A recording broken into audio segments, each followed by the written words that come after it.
Hello, and welcome to the How to Exit podcast, where we introduce you to a world of small to medium business acquisitions and mergers. We interview business owners, industry leaders, authors, mentors, and other influencers with the sole intent to share with you what it looks like to buy or sell a business. Let's get rolling.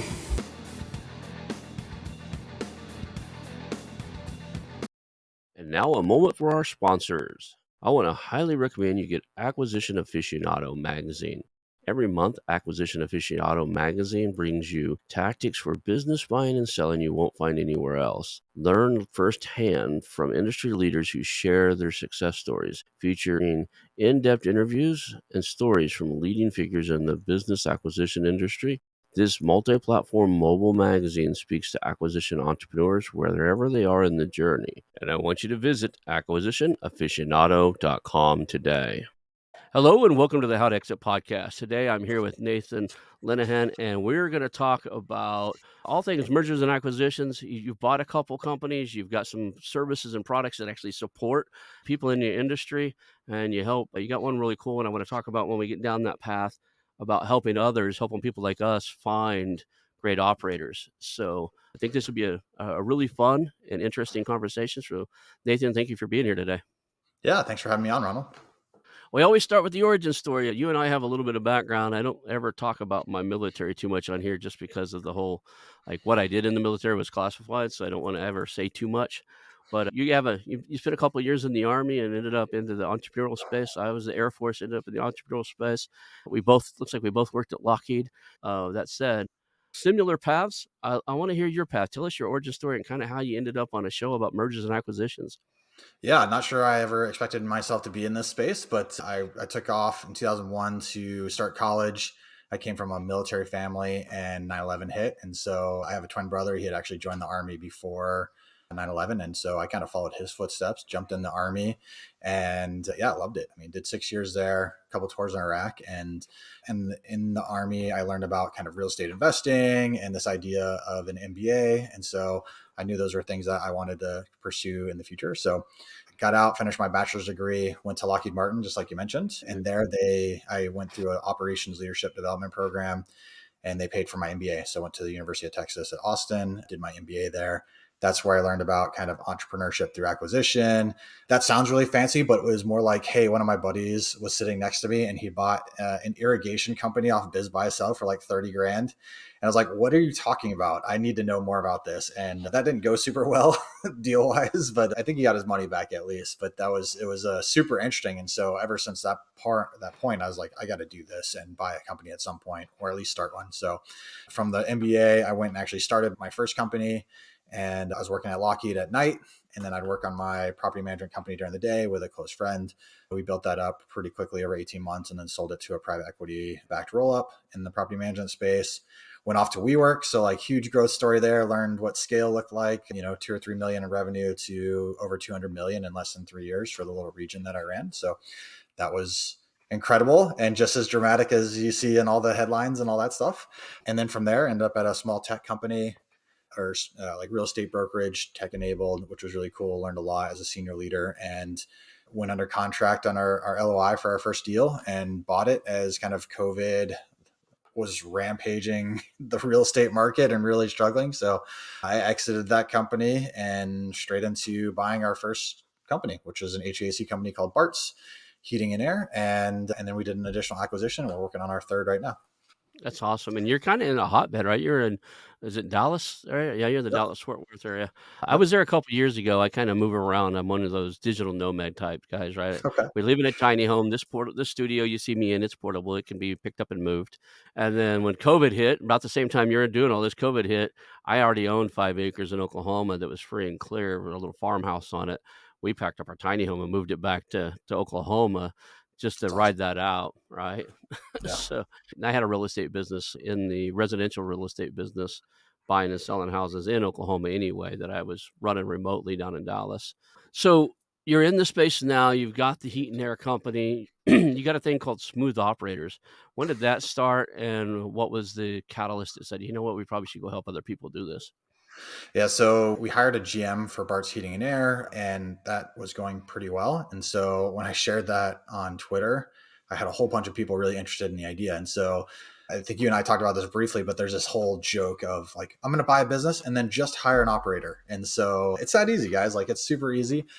And like, I think we both know it's not, but how could you make it maybe that easy, or at least approach it, right? Someone that has experience. And so I was thinking through it, and I wasn't getting necessarily making a whole lot of money from Bart's because we hired a GM. And so I asked a few questions on Twitter and said who would be interested in hiring operators and who would be interested in being operators in small, medium businesses across the United States, especially with a focus on veterans. So I ended up with 50 sales meetings from that, like one or two tweets, which was kind of blew my mind. And so I took every single one of them. Probably about 2/3 of them were people looking to be operators. The other third was business owners looking for people and understanding, like, what does it mean for a general manager to come in, or a VP of ops, or whatever it may be. And so I think it was just really powerful to see that. So I wasn't sure if I really wanted to do that. That was October of last year. And I took 2 contracts and I was like, okay, let me go see if I can help these guys. And it went pretty well. And people just kept hitting me up. I wasn't advertising. I don't have a website, like nothing. And I just kept getting referrals, and people kept hitting me up, asking questions. And so I took it a little more serious, and we're on pace for this year, like probably around 700K. And I am not pushing it at all, like hard. And so, but more importantly, margins above 90%. So like, that's what makes a huge difference. Right. And so I'm really enjoying it. My favorite part's talking to business owners and understanding their pain. And then historically, I've hired 1,200 plus people over the last 7 years, from kind of C-suite all the way down to entry level commission-based sales. So I feel like I'm a good partner in people going through the whole acquisition space and building their businesses. I get it, and one of the things that a lot of people don't get when they say they're just gonna throw an operator in there is picking the right ones is critical, and that search can take if you're not good. I mean, you're an experienced hiring manager. By all means, if you've hired that many people, you've been through that many interviews, you've got this BS meter built in, I would say, like a gut feeling when you talk to somebody as to whether or not this is gonna be a good employee, and yeah, we all make mistakes. I still hire. I'm much older. I've probably hired as many people, if not more, just because I've worked at some big companies with some big divisions that work for me. I've had this say on many a hires and many a layoffs. I still make mistakes. There's still a few times where, like, some people just interview really well. Yep. And then when they show up, yep. And then when they show up, so I always tell people in this space, like, yeah, that sounds great. Just understand that anything you buy, be willing to move there and run it for 6 months to 18 months in the event that you don't get the right operator in place soon enough. And don't buy anything you couldn't operate. So because there's a good chance there's be times, multiple times over the next year, 2 years, 5 years, 10 years of your ownership tenure that you're going to be the operator. And if you don't understand the business, that's the best way to get taken advantage of and not find the right person in the first place. So And there's no such thing as passive income. So a lot of times when people tell me they're going to buy something and turn it in, I'm going to buy it, put an operator in it, it's just going to be passive income. And I was like, yeah, I just don't believe in that phrase. That's one of those, it's a unicorn phrase, right? Yeah, it sounds cool. It's mythical. It's probably a beautiful creature, but there is not really, even in the real estate space. I've owned real estate for years. It's not passive. I gotta go out there and work and do things and jump through hurdles, and just things happen. Even with property managers, there's certain things they won't do with you have to. yep. I've got 35 units out on the border in Texarkana, so Arkansas, Mhm. Texas. And we have a property manager, and I was out there enjoying that passive income, working my tail off the last 3 months. Like every 2 or 3 weeks, I'm out there doing stuff right now. So it's yeah, passive is a myth. Let's talk about the process you guys go through. If somebody wants to pick an operator, let's just say for your heat and air business and stuff, what did that entail when you sit down and you thought, okay, I'm going to hire a general manager? Did you hire internally? Did you bring somebody from the outside? Yeah, we brought someone from the outside, and part of, I think, the thesis behind getting into recruiting as well is we knew we were going to be acquiring more businesses. So if you think of any deal with three legs of a stool, right? There's the deal itself, there's the people, and then there's the capital that makes all this go together. And so, well, we are decent at finding deals, and then everyone's struggling to find people. And so if we had a chance to figure out a way to be like mixed in with the talent or in that circle, I think that'd be really powerful. And so it's already paid dividends for us overall. But yeah, I think the assessment always starts with the owner first. And are you actually ready for someone? Can you afford someone? And have you prepped them for success? Like, have you prepared the role for success? And so that comes down to, it's really easy for me to do all the work for an owner and say, like, I'll write a job description for you. because I Mhm. know what a GM should do. But in all honesty, they need to know what they're doing. Like it's an exercise not of me not wanting to do the work. It's an exercise of you knowing what you want and need. And are you willing to let go? Because like one of the biggest problems is like oftentimes they have the budget for it and they're just not ready to let go and have someone step in and build the trust that they need over time. And so I think the assessment starts with, yeah, what do you need? Are you actually ready for that? And are you willing to pay for it? And then the assessment of people starts after that. And so, hey, do you have anyone in internally that maybe you just need more training for them to help elevate? Or do you need to go outside? Do you want someone that is hardcore in the industry that has experience in your sector? So skilled trades, like I really focus on kind of blue collar industries, sweaty industries. And then I do roles, so like general managers, like my sweet spot, but I also do like manager roles underneath that flow into like a general manager. So I think of those two pillars typically as operations or sales. So like a sales manager, ops director, sales director, et cetera, all flowing into a potential GM role in the future. So it's internal assessments, and then it's external. What are you really looking for? What's the profile that you want? Let me understand the culture and of your business. What are your growth plans? Like, what are they actually going to do? So I can really sell this to people because there's a real appetite for working in these small businesses. Like people want to feel like they make an impact. So that's a really quick kind of surface level. But at the end of the day, this is all about the owner or whoever the hiring leader is and making sure that we understand what they want and need and also give them feedback on whether that's realistic or not. I think the big thing is a lot of people, you run your business for a long time. You just bought a business, say you run a dozen businesses, and you've been hiring for the entire time. There's a difference between hiring somebody who wants to come in, do a job, and go home every day than hiring a leader that can take a company to the next level, grow it, and do what you need to do if you're going to be a general manager, do what you're going to need to do if you're going to be the VP of sales, right? Which is maintain and growth, right? You got to maintain standard operating procedures and get everything done that's on the table. But to be able to have enough vision and drive to grow, I think there's a certain skill set and mentality that you're looking for in an operator. How do you identify that? How do I, if I went to, if I'm picking an operator for somebody, I'm not looking for somebody to keep it status quo. I'm looking for somebody who can technically be smarter than me in this space and take it to the next level.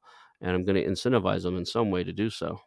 Yeah, so I think, I mean, number one, you just hit one of them is look for any behavior and behavior follows incentive. So making sure that you understand like how that is aligned and that you're incentivizing the right behavior, I think is a huge one that you always have to go after. And that's one of the benefits of being here is I get to see how other owners are thinking through this. And then Hmm. I get to give them my feedback of what I'm talking to with tens, dozens of other owners as well. So I think that's a really great insight. The other piece is like I have this little kind of infographic and it's all about the life cycle of a business and it's an S curve. And so there's people who are really well fashioned towards like startup. Like, hey, I Hmm. am 0 to 1 and I'm really good at that. There's other people who are growth people who are like, hey, you've got the foundation of a business and a product that people like, and I just need to go sell it and scale and go faster. And then there's like the run maintain. And so when you get to that like high end of the S curve where you're at run maintain, it's either you innovate another product and you create another S and you keep going, or like those are just three different types of operators. And some people can transcend them, but that's very, very rare. So I think number one, understanding like, hey, what do you like doing and what phase of business are you best at? And then how do your soft skills support that? And then how do your hard skills and experience actually show the know-how of what you're doing? So like, do they get it? Do they want it? Do they have the capacity to do it? It's brilliant. You see this in all aspects of business. If the thing that comes to my mind is the venture capitalist world, where VCs are funding founders. You'll see that there's a different person that goes from the innovative ideas, like the 0 to 1, right? They've Yep. got the idea, they're developing the software, they're in there pulling 60, 80-hour weeks, they're creating the invention. It's very often in the VC world that that guy ends up being replaced because he can't adopt, because now you're at a point where you got to start generating revenue, and the guy that takes it from one to $1 million a year to $5 million a year typically is a different mindset. So I Yep. believe in those cycles. And then I love what you said about creating another S curve, that you have to have. If you keep that innovator in place, you got to give him something to do, and then you need your operator, your guy who can keep the status quo, make sure the widgets still turn the way the widgets were designed to turn, that got you where you're going. And too often what happens is, and a lot of times the reason these businesses come for sale actually is the owner is a creator, a 0 to 1 or a 0 to $5 million guy, and he's got it up and running. Now he's bored. He's created this side hustle, and the side hustle is starting to get really busy and need his time, and he's more interested in it because that's where his passion's at. So, Yep. two of the calls I've been on in the last week and a half where that was the case, right? The guy's got some other project that's gonna, oh, this one's gonna be way bigger than that one. Yeah, I see that cycle. What are some of the key traits that you look for to identify who fits in what? I guess job history is part of it, but are there other skills or traits that you can say, if this exists, he's probably a 0 to 1 guy. If this exists, he's probably a 1 to 5 to 10 million guy, and this guy is the steady flow. Are there certain traits you look for? Yeah, I mean, I start with like what are the markers, both from experience and like what I guess energizes them and comes out in an interview. And it's hard to pull that out sometimes of like what gets them most excited because just like you said, some people just interview incredible, right? And so if all they've done is work for large companies and shown 10 to 15% growth, like that's not gonna be my startup guy. If I'm adding plumbing to like an HVAC company or something, he is not the guy I'm looking to go do that. He might run the $5 million, $10 million HVAC division, but he's not going to be the plumbing guy who starts that up. And so I think it's experience in the background. Like, what do they talk about wanting to do when you give them like some greenfield? I love doing whiteboard sessions of, lots of people, they want to do like the homework assignments and send them one assignment. I want to work with you right now. Like, show me how fast your brain moves on a subject that you're supposedly very knowledgeable about. So let's work through this problem together. Let me see how you think. Let me see where your mind goes to. And 0 to 1, I would say the biggest indicator of 0 to 1 is absolute lack of patience. There's no email going out. I'm calling you 3 times right now to make sure that this happens. And I have a twin brother, and the dude is the most impatient guy I ever know. And like most of the time, it is an absolute benefit to him. Other times, he's just a pain in the ass because of it. So I think that's a hard needle to thread. But I would say impatience is a huge one, and you got to balance that with culture, right? Like if you're in a business where we're not absolutely overly aggressive and that's not what we're going to build, you got to figure out what the right mix of that may be. So I think that's patience has been a huge one that I've seen. Responsiveness, another one. So people who are slower to respond, that's a run maintain person at best. May not be a cultural fit at all, honestly. But I'd say those are two really big ones. And just hungry, like those, like how hungry they are. Are they money motivated? Because I do want someone a little bit money motivated. I don't want them to be 100% coin operated, but I want them to be a little hungry for that. I want them to want better for their families and to take care of them and being willing to sacrifice and work hard for that. And so lots of people are not willing to sacrifice for a job or a career. And I think that becomes really apparent really quick. So obviously I don't need everyone to be like that, but my leader, that Mhm. leader needs to be bought in. And it doesn't matter if something goes wrong at midnight on a Tuesday, like you're responsible, just like I am. I get that. I've seen something in the sales world that I think translates to all the different industries is people hit a certain comfort zone and then they'll plateau out. So when we were looking at salespeople, I always looked at like especially somebody that's been seasoned in sales. I want to see that each job they had, they excelled past their previous one. But what you'll find in a lot of sales guys is they hit a certain lifestyle or comfort zone and they'll plateau out. So if the guy earned $200,000 a year in sales at his last two companies, you can count on him getting to 0 to 200,000 at your company in 6 months, 12 months, 18 months max. He's gonna get there because that's what he needs to survive on. But you can also count on that he's not gonna there's no other gear above it Hmm. usually for those guys, right? So they're gonna get that level and maintain that level. There's a maintenance, they're gonna maintain that, and sometimes that's okay. I believe that to some extent, everybody has that their wiring. There's a certain sense of self-worth or value. I'm looking for somebody that's hungry and entrepreneurial, and their expectations of where they're gonna get is way above anything they've already done or anybody that fits in my comfort zone, right? If I'm taking your heat and air business and I want to see it triple, if your salary, income, and everything hits your comfort zone at half that, are you really going to continue to push? 100%. Yeah, I think for our GM, that was every time we give him a goal, he's like, "Oh, whatever goal you're giving me, like I have my own goal that's bigger than that in the background." And so Mhm. I've had to pull it out of him sometime, but he's always sharing that as well now. And that just gives me more comfort because he does really care and he's not happy with, because we talked about the recruiting. I'm like, hey, it's going well. It's a good business. And he's like, well, why not do more? I'm like, well, I don't know. I think I might've hit that level where I learned in the last job I had, I don't care about the money that much. Like all my bonus was predicated on EBITDA margin and like all this stuff. And I did what I thought was right at the time, which at the time actually negatively impacted my bonus. Right. And so it's a really hard one because I'm not as coin operated as maybe sometimes I want on my team. I have different motivations. Yeah, I'm 52, and I realize that I've made tons of money at certain times in my life, and I've made low, like I've been at the bottom too. That said, there's a reason I'm out here at 52 still hustling and trying to do deals and stuff because I'm not where I want to be now. But I'm the same as you. I don't think that money is my 100% motivator. I think, like I said, I've made tons of money before, and had little money, and I'll tell you, there's no direct correlation after a certain point. There's no direct correlation to happiness. I'm happier being able to take my kids to the beach anytime I want to and do what they want to do and spend time with them while I'm still dad that's cool, right? Yeah. Because I have a 13-year-old and an 8-year-old. There's still the 13-year-old. I'm not as cool in his world as often as Yeah. my 8-year-old, but my little girl is daddy's little girl. So she wants to go to the beach or something. I can do that. It's hard to do that in a realm where you're all about numbers. You're driven 100%. I'm also, if I put myself in your scale from like 0 to 1, that growth guy or the plateau guy, I'm definitely not your plateau guy. I hate doing the same thing over and over again. I love solving problems, but I don't think I have the patience anymore to be the 0 to 1 guy either, the guy that comes up with the idea and tries it because I know the math behind it. I know that it's gonna take 10 startups to get one that gets real traction. You're gonna think 9 of them the market's gonna love and want, and they don't, and then that one that you think that they didn't, that this one might be, it takes off like crazy, and next thing you know, you're knee deep into that one. So, I'd rather go from the acquisition world. I'd rather go from that 1,000,000 to a higher number, but as soon as we're doing the exact same thing every day, I want a general operator in there to take over the day-to-day operations because I'm really horrible at doing the same thing more than once.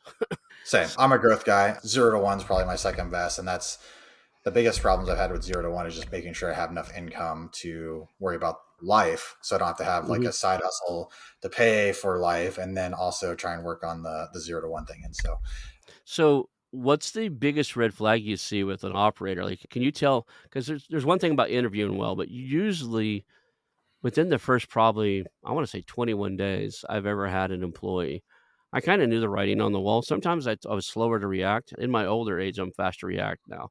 If I see the writing on the wall and it's not fitting, I actually start doing the search before I tell them. yep. I start interviewing Oh, yeah. replacements pretty daggone quick because I just know it's not working. That meter is there now. That gut feeling. I always call it a BS meter, but it's more of a gut feeling. Like this just isn't going to work. What are some of the red flags for you in the first couple of weeks of somebody? So if an operator comes in and have you had cases where you're like, I just didn't get this right. I probably ought to do something else. Yeah, we hired an ops manager last year for one of our companies, and like very, very well regarded. Came as a referral, literally called out in some books. Like her name is a reference for that, and she's incredibly knowledgeable and just knows how to run a business a certain way, and it just wasn't our way. And so, despite like knowing, like we were just wondering pretty quickly, like, what is she doing? I don't understand. Like this is a lot different than our expectations. Like what's going on? So, I think that was it. But the things that matter to me or flags typically is, in the beginning, like she should be in like a constant state of curiosity. So like asking questions, how's it done here? Why is it done that way? Just learning. I should be making sure expectations are clear and that you're meeting them, right? And then I think just having a path for quick wins. And so if you're not taking the time to do those things and just building a solid relationship with the team and building trust, I mean, there's nothing more important than just building trust. If people are complaining about you pretty quickly, or you're just going against the grain for whatever reason, because that's how you've always done it, then all huge flags. So for me, that's the big ones. And even a placement recently that within probably a week or two, I knew it wasn't a great fit. The leader knew it wasn't a great fit, and the person knew it wasn't a great fit, and it didn't last long. And it was just a miss on some of the cultural things. That like this was a third party placement, so harder to grasp some of those things. But went Mhm. from he was going from incredible residential private equity backed, like kind of roving GM to a commercial private equity backed. And so like the day-to-day activities were much different. The level of accountability was different. The reporting was, everything was different. And so it just ended up being not a great fit, and something that I learned a lot from, trying to make sure we don't make that mistake again. But yeah, it's hard. I'm not going to tell anyone it's easy, but there's a lot of indicators that we look for in the beginning to try and avoid those problems. Do a lot of your customers that smooth operators, they end up being private equity and they're looking for operators to come in, or do you do a lot with the acquisition entrepreneur world where like this is their fourth or fifth acquisition and they're doing a roll up or a holding company or something like that? Yeah, almost exclusively like small business owners. And Hmm. so the private equity one, it was an independent sponsor. I was friends with the CEO of that one, and it was just one of the portfolio companies, just helping doing some hiring for him. And so that guy was awesome, like really close with the owner, or the president of that company, along with the CEO. But yeah, primarily, let me think about this. Almost exclusively been first time, second time buyers, and like on the ETA side. So purely acquisition. Like we did a roofing company GM, we did HVAC GM, we did sales manager for a foundation repair company, playground installation company, a project manager slash operations manager, salesperson for them. Yeah, I mean, just lots. A locksmith company, operations manager, director of operations. So it's all been, yeah, small businesses, which is really cool. I know in the technical recruitment space, because I ran tech companies for a long time. I told you we both worked at Lockheed. When I left there, I became like senior director of operations for some of the big .com world for a while, and I hired and fired a lot of people.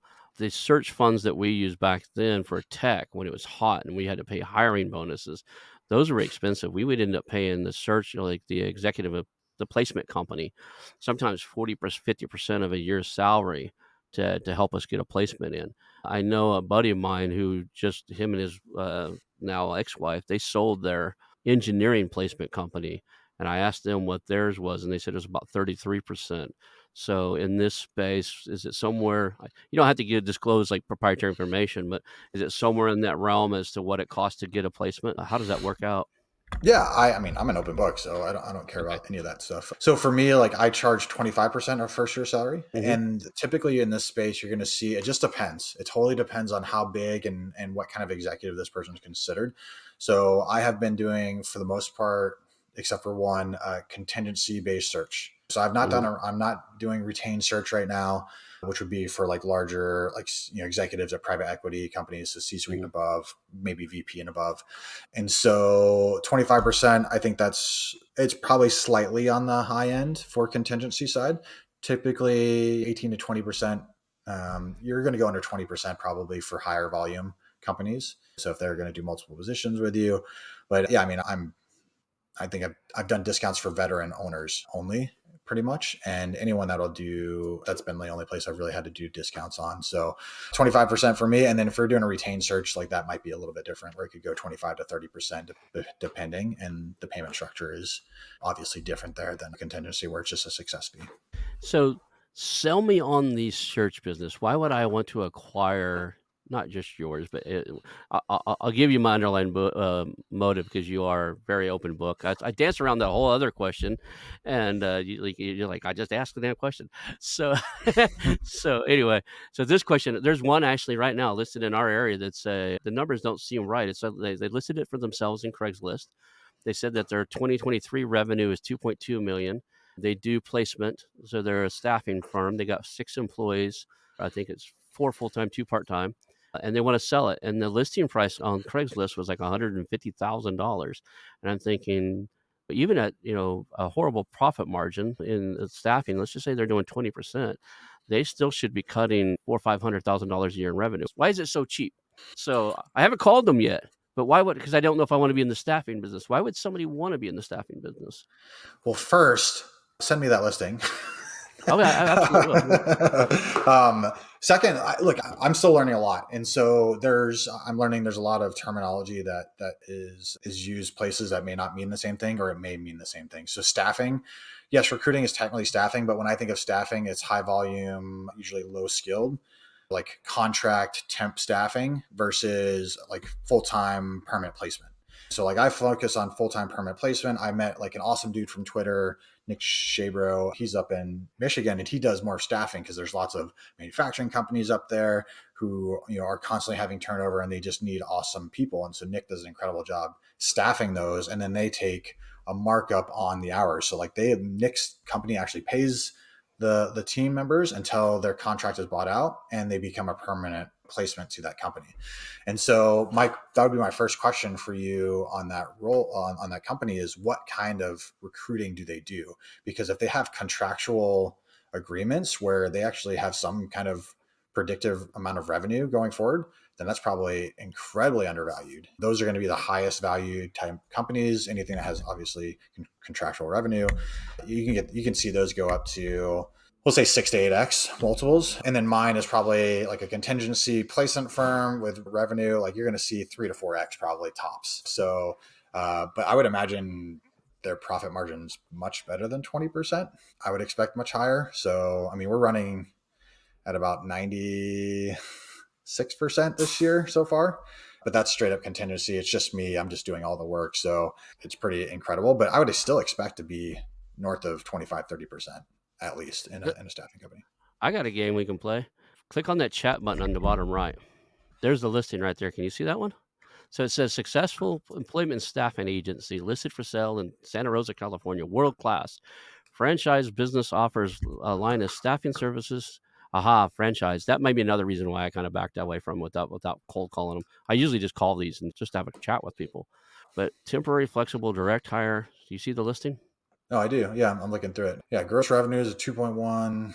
Yeah, I mean, they're not asking much for it. So I would be curious on just like what's going. I mean, Well, it's probably not financeable potentially. That'd be one of my right. guesses.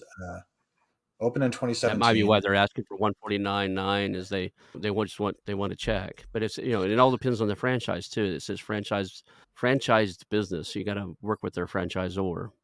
Yeah, so who knows what that means, I guess. And then, so yeah, I mean, that's two headwind right there. Can you put debt on it and actually finance it? How much pain is involved for the franchise transition? And then professional office, 4 trained office staff. Yeah, I mean, 2.1 million. I mean, that could easily be a home run, but who knows? Yeah. So anyway, now I'm just curious because I seen that and I thought, well, he's in that space. I wonder what he would think about that because it seems like the numbers are off. Let's go into some other aspects of what you got going. Your strategy for growth on these businesses. Are you looking to acquire? Are you acquire to grow? I mean, you got the skill set. You've already made some acquisitions. It's a brilliant way to. It's like the look at the PE boys. They're doing something right. If the average PE looks to grow 30% year over year, and I don't know another way to do that without doing acquisitions. Yeah, I think 30% is a perfect number. That's kind of our number that we use as well. And so Hmm. in tech, there's actually a good number. I think it's called the rule of 40 or something like that. So every percentage you want to grow more than 40%, you have to take it out of, or no, excuse me, your growth rate plus EBITDA percentage has to equal 40%. And so if you want to grow 40%, then you're not making any money. If you want to grow 20%, you can make 20% EBITDA. So like that's the rule of 40 there. And I think that's interesting, but you can't do 40 naturally for the most part in our industry. So in HVAC, we think 30%, and we think 30% is achievable for the most part organically. Until you start hitting larger numbers, you get to 30, 40, 50 million. I think it gets a little bit harder, but there's lots of opportunities to continue to grow. So like for us, we have our organic strategy and we have our acquisition strategy. So 30% organic ideally, and we currently only have one trade. So we operate in the northwest quadrant of DFW. We have HVAC, and so there's clear paths of opportunity for 30% growth for a long time in front of us. We just need to do HVAC across all of DFW. What if we add plumbing in just the northwest quadrant, and then what if we add plumbing in the half of the quadrant? So that's how we think of the organic side. And then we are working on our third acquisition right now, which would be by far our biggest one so far. And that will be like, that'll put us in 8 digits in revenue and really just turn the corner. And that would only be an HVAC still. So like we're going to add plumbing here in the near future and build on that, hopefully like really strong customer base, and then continue to look for more acquisitions because we'd love to add electrical in the future, and then Let's say maybe electrical will be the next one, right? yeah, It's logical. Every heat and air guy knows how to do some electrical to start with. He has to do his job, right? hundred And he percent, has to do basic plumbing too, because he has to be able to weld freon lines or whatever they call it now. It's not freon. I'm old. Whatever the yeah, chemical they put on them now, they have to be yeah, able to solder those lines and stuff. So they've got some of the skills. So I think those are the two logical, electrical and plumbing. You yeah, were talking about earlier about setting expectations and clear communications with your operators. I seen in one of your things you said you like a good dad joke. I have one of my favorite things to tell people is that the reason that hires fell and business partners fell is very similar to marriage. So what's the number one cause for divorce? money. What's the number one cause for divorce is marriage, because you can't get divorced unless you're already married, right? The number two cause the number two cause for divorce is unmet expectations. So each party has certain expectations of how this is going to go once we're done, and it's either not communicated well, or like you've got an internal like expectations you've never done it. It's the same way with every employee I've ever hired and everybody who's ever went to work for me. They have certain expectations of what their job's going to be like. I have certain expectations of what their delivery is going to be. And if we don't communicate those well and continue communicating them as they develop, those unmet expectations are what is the monkey wrench in the whole gears. And I know that's what you said earlier, inside of like picking the right guy. One of the things I see in acquisitions is very often these business owners already know that they don't have the right butts in the right seats. That's a key thing about being an owner, is like sometimes it's not even getting rid of people. Sometimes it's just like somebody's in the wrong position, right? Sure. They've outgrown their spot and they would do much better in another person, or they got put in a spot they should have never been in and they would excel somewhere else, in another position in the company. How do you deal with that inside of the acquisitions you make, and how do you avoid that with your staffing firm? Yeah, I mean, it's asking a lot of questions. So we care a ton about the people and what that transition plan looks like. And I think intentionally you want to keep everyone in an acquisition in the beginning, but as you evaluate talent, like you're going to find people may not want to be there through this transition. They may not want to be part of your plan or vision for the future. And so I think just having really honest conversations with people and being transparent on where we are and where we're going is the start. And then, being super candid. My partners even give me a tough time sometimes about being too blunt. Like I wouldn't say I'm ever mean or anything, but at the end of the day, if we have a problem, as an example, like our GM, there was an issue with a installation for an HVAC system on Saturday, and he wasn't reachable. And I'm going to be honest with you, like we pay this guy a lot of money. That's bullshit. I don't want to hear about that like ever again. And so some of those things, it's like, hey, this isn't like a conversation. That was a clear set expectation. I don't want to hear it about again. Like figure it out. Tell me the plan. Like let's work through that together. But like not acceptable. And then there's other things where it's like, hey man, wow, we both had different expectations of what was going on here. How do we work through this together? And so I think making sure that they want to be here. So like, do they get it? Do they want it? Do they have the capacity to do it? So that's like the three I always go back to. And a lot Yeah. of people get it and have the capacity to do it, and they may not want it. They're just here to collect that paycheck, and sorry, that's not going to work for me. And so I think for us, it's easier. And for clients, man, they're not always forthcoming with all those details, right? And so Mhm. you try your best to put those people in front of them, like, hey, this is who I think they would like. This is what I think would be a fit. But I've never seen the real culture in their office environment or what it looks like when something goes wrong. And so that can be really tough to overcome. And I'm really hard on myself when we get it wrong. In bigger companies, when that happens, when you can have a delegate, right? You can have somebody say, "Look, if you can't get a hold of me in the first 25 minutes, call this guy. I give him authority. If you can't reach me and you can prove to me you tried, Joe over here can make the decision and get something done, right? I'll delegate that authority to him. That way, we at least have a third or a second pair of eyes on the problem." So I get that, the communication inside of these general, it goes back to what we talked about earlier, right? Is somebody had to reach out to you. You had to find out about this some way. So your GM, in the perfect world, everybody thinks they're going to hire a GM and they're never going to see a problem again. You're still managing people. You're now effectively the chairman of the board. But when the chairman of the board has to replace the CEO occasionally, that's just the way companies work. 100%. No, and it's a great point because the failure there wasn't necessarily like, hey, things happen. Totally get it. Hmm. Like it happens. But, when three, like all the delegates, so we have three Hmm. delegates in place and every one Hmm. of them failed. And then the guy that this GM was replacing, like that's the guy having to answer it on Hmm. a weekend. This is like the first weekend that he's really supposed to be running this thing. It's his show, and he missed the mark. Like that's where I have the problem. It's not the Oh fact yeah. that there's a miss. Like the misses happen. I just know that. But like how are you doing better? Because one time, okay, well, it happened again. I don't know, like 2 weekends later, and it's all right. Now I won't say 2 data points make a trend, but we're definitely starting down a path that I don't like. So how are you going to fix this? Because I don't want to hear that's not a data point I'm going to accept. Right. Expectation wise, you need to take care of that. You need to make sure that's taken care of and done in a way. And if we're failing you on the support that you need to do that, then like let's go. Let's talk through that. But yeah, like that's an output that is not acceptable. I get that. Let's talk about you've got these multiple things. How many companies do you guys control right now besides Smooth Operators and Bart's? Is it just the two right now?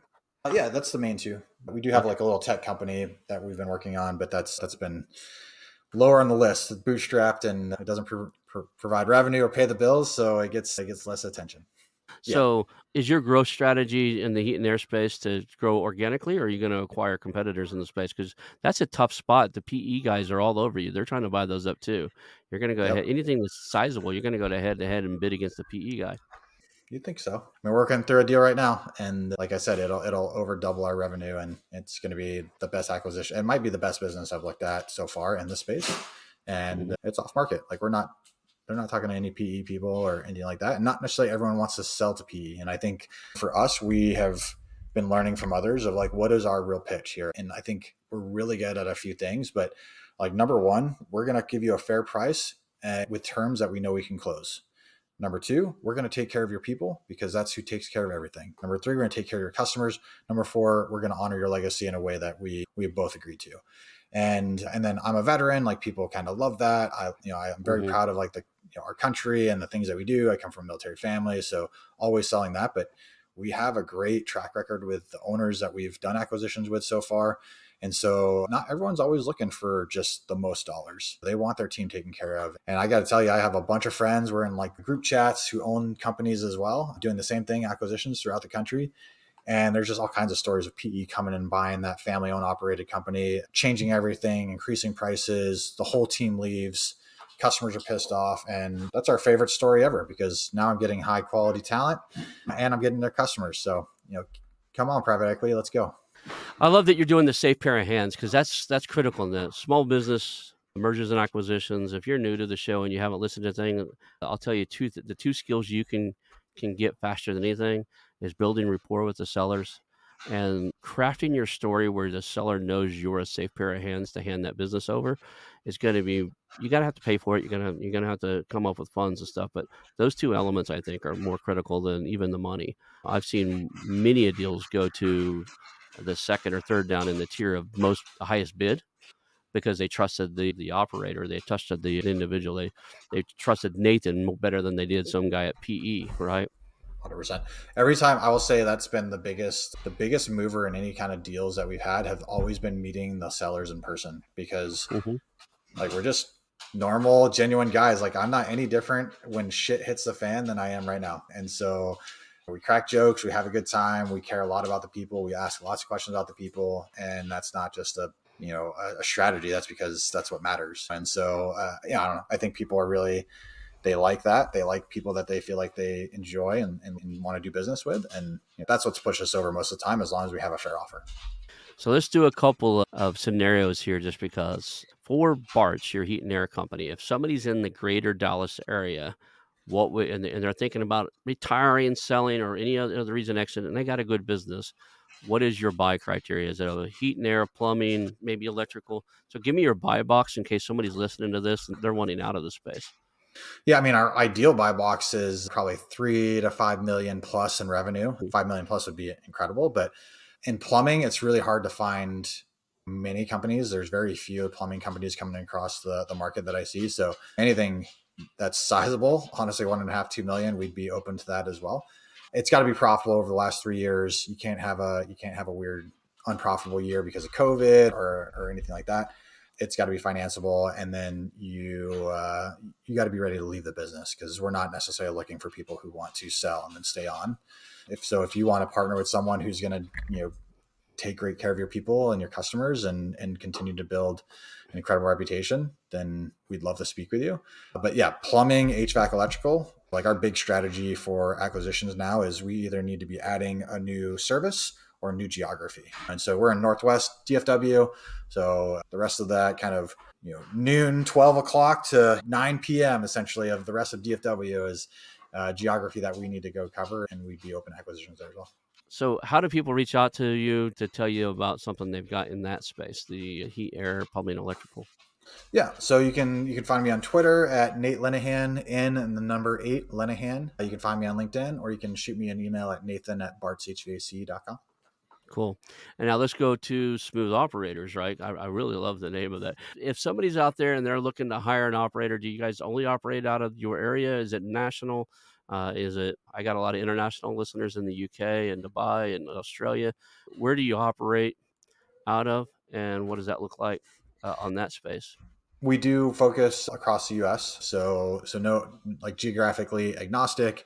I would say industry wise, we tend to focus on like more like blue collar industry, sweaty industries, so manufacturing, skilled trades, logistics, facility management, cleaning, like those types of companies. I'll say Hmm. focus. We're open to other industries. That's just where we have like the deepest experience. Awesome, awesome. Yeah. And then, is there a different way that you want people to contact you for that, or is LinkedIn fine? LinkedIn's fine, but you can do nathan@smoothoperators.co as well. We couldn't afford the M on .com, so just .co, nathan@smoothoperators.co. Wrapping up, if somebody could only remember a couple things from our conversation, what would you want their key takeaways to be? I think for acquisitions, knowing who you are makes it really easy to attract who you want. So whether that's people or acquisitions, and that's why I can give you like the 4 things we focus on for an acquisition really quickly. Like we're going to give you a fair price at terms we can close on. We're going to take care of your customer or your people. We're going to take care of your customers. We're going to honor your legacy. And so like having that pitch down and knowing who we are is really important. For our company, Bart's as an example, we know exactly who we are now. It took a long time to figure that out, but our mission is change lives through the trades, create smiles, do it every day. We have our values, we have our kind of compensation approach. And so it makes so much easier to attract high performers to Bart's as a company because we know exactly who we are and you kind of get what you seek, right? And so I think knowing who you are as an acquirer and then as a company is really, really critical. And then I'd say on the operations side, if you're looking for an operator, sounds really cool. It's maybe not as hard as people make it out to be, but it's certainly not as easy as people make it out to be. And I would tell you, make sure that you are ready. And the way you can do that is by writing a job description or what the perfect candidate would look like, how much you're willing to pay. Is that in the budget and will that make sense for you? And then, like what great looks like. And we have this exercise that I do called you, me, we. And it's just 3 columns, right? Like you take a new owner and a new GM and what does that person do? What does that person do? Individually, and then what do they do together? So an example might be, hey, as a GM, you can approve any expense up to $10,000. Anything above 10,000, we need to do that together. You can hire up to VP, but anything above that, we have to do that together. And then the owner may take care of other things as well. So like that's been a great exercise that I've done with people where just gives you an idea of what they do, what you do, and what you do together. Awesome, awesome. Well, I think that's some great advice, and we'll call that the official show. I want to announce our new channel partners, the ITX Marketplace. Since 1998, ITX has created $5 billion in value by selling more than 225 IT businesses in 20 countries. ITX works exclusively with IT-enabled businesses generating between $5 million and $30 million who are ready to be sold, and M&A decision makers who are ready to buy. For over 25 years, ITX has developed industry knowledge that helps determine whether a seller is a good fit for their buyers before making the match. ITX Mergers and Acquisition Marketplace we have partnered with has a proprietary database of 50,000 plus global buyers seeking IT service firms, managed service providers, Microsoft service providers, software as a service platforms, and channel partners with Microsoft, Oracle, ServiceNow, and the Salesforce space. If you have an IT-enabled business you're ready to sell, I want you to visit the itexchangenet.com/marketplace. How to exit. That link will be in the show notes. Visit them now.